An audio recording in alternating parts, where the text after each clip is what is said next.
大家好，歡迎咧嚟到咧美股一周回顧及展望。首先咧就講一講個大市先啦。咁就呢一個咧係道指嘅 chart 嚟嘅。道指咧跌咗3日啦。曾經咧跌到去咧接近係20天平均線即係45,814呢啲位。因為跌破咗10天平均線咧，成個走勢咧就偏弱嘅。如果咧佢一路喺20天平均線咧，咁都仲好但係咧如果跌破咗咧，咁其實咧就叫做成個走勢咧，啲人就開始擔心啦。可能咧有錢就要要離開個市啦但係咧，因為咧之前咧差唔多6個月啦，咁成個美股都係咧，凡係每一次跌穿咗有個跌浪啦有試過8月嗰陣時候咧係跌到去50天平均線咁逢係咧一跌咧就有資金咧係入翻去買翻個市上去嘅。咁所以咧今次咧咁我就睇咧係我就唔知道會唔會跌穿20天線咁仲會喺20天線底下幾耐咧？但係我會覺得咧整體嚟講跌穿20天線之後咧會有錢咧係入翻去撈翻啲股票嘅。呢個咧就係 S&P 500啦咁亦都係咧係跌穿咗10天線，跟住咧就喺20天線上邊。咁我都喺度等緊咧係一個嘅回調。咁我覺得咧係而家咧係減息嘅週期。你要喺減息嘅週期咧，啲錢咧開始會褪出嚟褪出嚟咧就會揾嘢買咁其中咧係有好多地方都去唔到，咁包括咧係越嚟越個債市咧個表現咧係麻麻地呢個咧就係 TLT 啦，咁就係美國嘅長債20年期以上嘅。由2024年開始咧，到而家啦，其實咧你見到咧成個勢咧都係差嘅。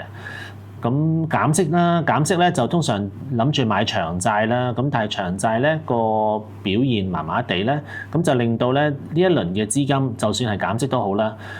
都可能未必會轉咗好多去長債嗰度。咁主要咧就因為可能覺得大家唔係對呢個長債嗰個需求唔係好高呢個係其中嘅原因啦。咁但係都係需要揾一個資金出路嘅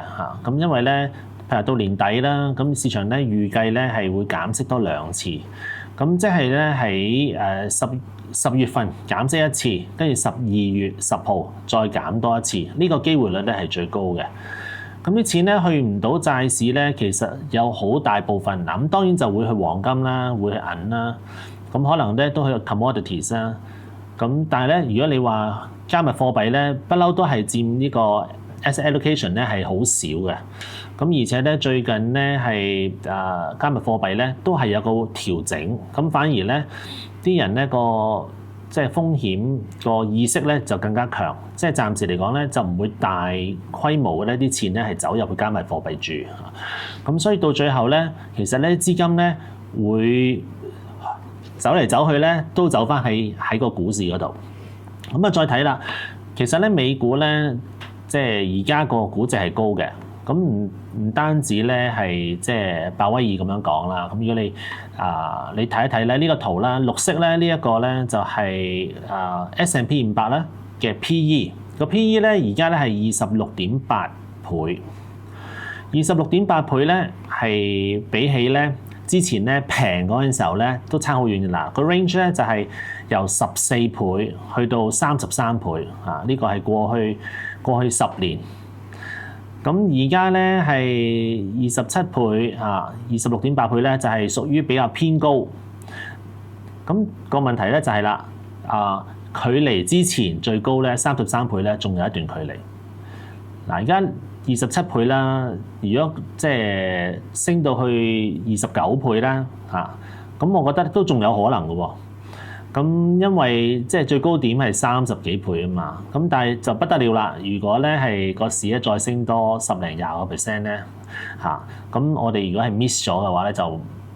呢個就要緊要啦。咁所以咧，如果係 valuation 咧係雖然係高，咁但係咧仲有一點咧就係呢一段嘅升勢嚇。嗱，白色呢條咧就係 S&P 500啦，咁升得好緊要啦。個 PE 咧係冇跟住升嘅，咁即係話咧最近呢一段啊，尤其是咧係2025年開始啦，咁成個美股嘅升值咧有好大部分咧其實係盈利推動嘅。咁從呢個角度咧，咁就會見到咧係雖然估值高，但係咧又唔會令到佢打回原形，暫時唔覺得會係咁樣。咁啊 Bitcoin 咧呢幾日咧真係跌得幾深下嘅，咁我就睇咧係可能咧喺一個107000啦，呢啲位咧就係之前嘅一啲嘅前頂，就係啲長期嘅一啲嘅關鍵位，之前就係一啲阻力位啦，咁亦都係等於咧係9月嗰陣時候咧個低位，咁我覺得呢個位咧可能係會有啲 support， 但係咧整個趨勢咧暫時咧係一個嘅下降通道，而呢個下降通道咧好難講係要走幾長因為始終咧成個 Bitcoin有少少咧係俾啲 whale 係操縱嘅，咁而近期咧成日都會收到一啲嘅 news 啦，就係講啲 whale 咧係一路喺度咧係賣緊啲 Bitcoin 咁但係會有一日咧覺得咧即係長期走勢咧係會升嘅，咁反而咧呢段時間咧接近107000咧，呢啲又係一啲好嘅入市位。咁咧主要咧今次咧就會講一講咧我哋智庫啦嘅美股模擬組合嘅，咁呢個組合咧就喺2025年嘅3月19號嗰陣時候成立，咁咧就開始嘅資金咧就係10萬美元咁咧因為咧要方便計啊，所以咧就冇包括咧交易費，亦都咧冇計入咧係股息嘅收入嘅咁主要咧其實最初咧做呢樣嘢咧就係因為你分析美股啦，俾一啲嘅即係trading ideas 投資建議啊，其實咧最好咧都有個盤等個盤感比較好少少咁同埋咧有翻即係幾十隻咧喺度 monitor 住咧，咁就變咗即係成個 sector rotation各樣咧個掌握都會好啲。咁呢一個嘅表現咧就係啡色呢條線啦咁個表現咧就係成立咗啱啱6個月多幾日啦，咁就係升咗37%呢個咧就係模擬組合表現啦。咁咧同期嘅 S&P 500咧指數咧升咗17%。咁主要咧，即係有時候俾呢啲數據咧，即係都要留意咧，就係即係未來嘅表現咧，唔等於過去啦。你唔係主要唔係俾你係即係跟住，但係咧係俾你咧係攞一攞裏邊咧究竟有啲咩股票我係睇好咧，係攞一攞個 reference， 咁之後咧你自己做決定自己咧做一個嘅即係 research。好啦，咁呢一個就係喺3月份嗰陣時候，喺唔係呢個喺6月18號嗰陣時候咧，呢個模擬組合個情況係咁樣嘅。咁點解佢升得都比較多咧？咁其實有幾隻股票咧係特別跑贏咗啦。咁第一咧就係 Newmont， 就係金礦股啦。咁跟住係 Coinbase 嗰陣時候咧 ，Coinbase 咧都喺個 portfolio 咧係差唔多最 top 嘅，有成9.4%。咁有一段咧，其實 Coinbase 咧係 contribute 咗成個 portfolio 大部分嘅 outperformance 因為真係升咗好多。咁之後咧就有 Alphabet 咧，都係即係令到個model portfolio 咧都升咗好多咁仲有係 Broadcom 咁呢幾隻咧係特別咧令到個表現係好嘅。咁當然啦，其實咧即係我都見到出邊咧係好多嘅。KOL 又好啦，好多唔同嘅人都好啦，佢哋今年嘅美股嘅組合嘅表現咧非常非常之好。其實咧你買中一兩隻，咁你嘅表現咧分分鐘都即係升30幾%都可能都唔止咁咧呢一個咧就因為有成20幾隻嘅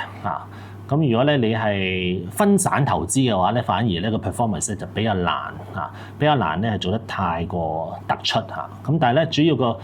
即係成個 purpose 咧係就唔係即係 concentrate 喺幾隻股票嗰度，成個rationale 咧就係多啲股票，多啲 trading ideas 俾大家參考。咁呢個咧就係而家嘅模擬組合個情況啦。咁就發覺咧 New Mount 咧就一路都係冇喐嘅，一路咧都喺差唔多第一位啊、第二位，咁個價都升咗好多啦。比起成本價咧，其實都升咗60%幾㗎啦。咁而家咧佔權重咧係9.6% 啦，跟住咧就第二隻啦 iShare 嘅 US Aerospace and Defence 嘅 ETF 啦，咁都係長期都係喺高位嘅，咁但係佢係喐得好慢啊，咁但係到最後咧係升咗29%啦。之後咧就有幾隻都係放得比較高㗎啦 ，Microsoft 啦、Nvidia、Uber 啊咁樣。反而 JP Morgan Chase 咧係最近先至加倉，亦都加咗好多嘅。咁呢一個咧就暫時升咗14% 左右，升咗4%啫嚇，升咗4.5%。咁之後咧就最近呢個動作咧就係加多咗好多嘅銀礦股啦嚇，呢個咧就係 Hacker Mining 啦，咁都佔咗成個 portfolio 嘅4.6% 啊。咁呢個 transaction 咧最近 transaction 啦，咁就即係嗱，有時候咧俾嗰個 portfolio 俾大家咧就大家真係要自己再做功課嘅因為咧有時候會早咗入。因為咧有個注碼，即係有時候個注碼咧，我哋會落得細嘅話咧，我哋個 timing 咧未必咁準，我哋可能咧慢慢 build position 咧就提早入㗎啦咁啊慢慢入咁樣，咁所以咧如果你係即係得唔係好多隻即係冇諗住咧係揸20隻，諗住揸幾隻嘅話咧，真係自己每一隻咧係做功課好啦，咁啊最近咧，我哋嘅 portfolio 嘅交易策略咧，主要就加倉咗 Oracle。咁頭先就係咁樣解釋啦，因為 Oracle 咧而家入咧係有少少早咗少少嘅，因為佢啱啱喺度補緊裂口咁樣。咁但係咧就因為揸得唔多，所以咧慢慢標緊 position。咁咧就減緊倉咧就係減緊 TSMC 咁啊買緊 Oracle 啦，買緊啲 Pan American Silver， 即係同 Hacker Mining 一樣啦，都係銀礦股啦。咁之前咧就做錯咗一個嘅交易啦，咁咧就係想短炒一隻 Figure Technology， 咁就結果咧買入第二日咧就止損啦咁呢度咧就有啲嘅損失啦，咁就開始咧就賣緊啲嘅 Amazon 啦，跟住咧加倉啲 chemical 啦，呢個就係呢個鈾礦 uranium 嘅礦嘅公司啦，就一路減緊倉 Uber。咁咧一個 conclusion 咧，咁就係咧美股咧而家估值係高，咁但係咧未到歷史高位咁暫時嚟講咧，我會覺得咧，因為資金一路即係要揾出路，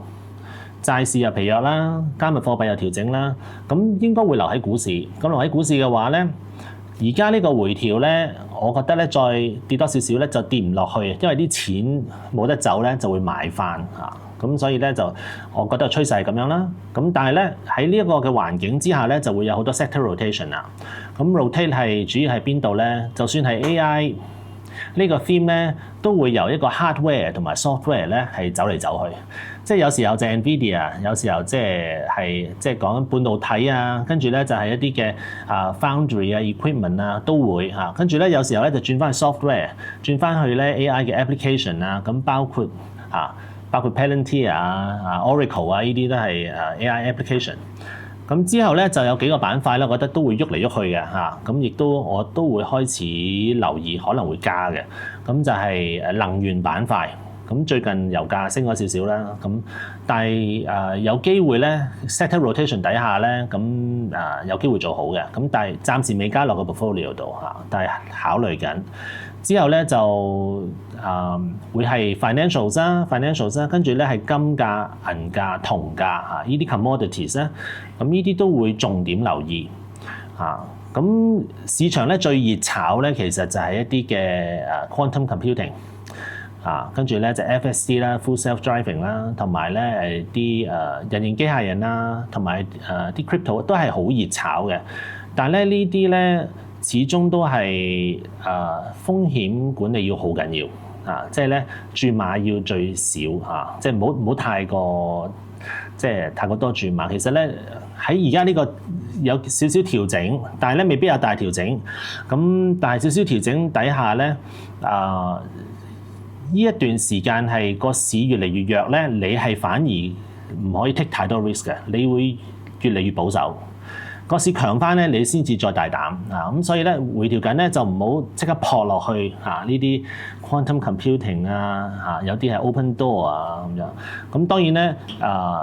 都睇埋隻 Tesla 大家即係呢個咧都係市場最熱炒嘅一隻。暫時咧有少少回吐升咗幾日之後，咁我覺得咧係一個indicator 啦。即係如果你唔入 Tesla 嘅話咧，你當呢隻係 indicator 咁咧就係量度下個市場個 sentiment 係點樣樣。好啦，咁今日咧我哋就分享到喺呢一度，咁下個禮拜會有多一次嘅。